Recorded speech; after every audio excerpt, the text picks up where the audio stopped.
Hello साथीहरू, good morning कालिमेर। आज चाहिँ हामी टाइमलाई ग्रीकमा कसरी भन्ने भनेर सिकौँ है। टाइम भनेको ओरा अथवा ओरा समय अथवा घण्टा। टाइम आवर, आवरलाई ओरा घण्टा। मिनेट्स लेप्टा, मिनेटहरू। मिनेट लेप्टो, मिनेट। सेकेन्ड देफ्तेरो लेप्टो, सेकेन्ड। सेकेन्ड्सलाई चाहिँ के भन्छ त भन्दा देफ्तेरो लेप्टा, सेकेन्डहरू। वाट टाइम इज इट, ती ओरा इने, अहिले कति बज्यो है। इट्स 9 o'clock इने एन्याई ओरा, एन्या इ ओरा, 9 बजेको छ। त्यस्तै गरी 9:30 भन्नलाई के भन्नुपर्छ होला, इने एन्या, एन्या मिसी, एन्या मिसी, 9:30 बजेको छ।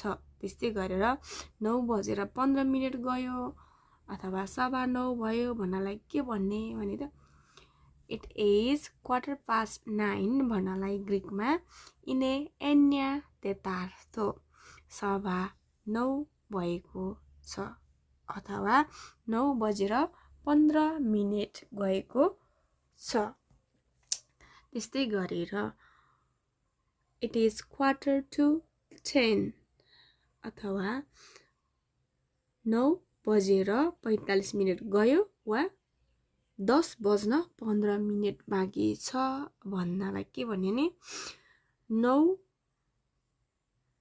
बजेर 45 मिनट गयो भन्दा चाहिँ के भन्ने भने इने एन्या सारान्दा पेन्दे, इने एन्या सारान्दा पेन्दे भन्ने भने 10 बज्नलाई 15 मिनट बाँकी छ भन्यो भने चाहिँ इने देका पारा तेतार्थो, 9:15 भएको छ।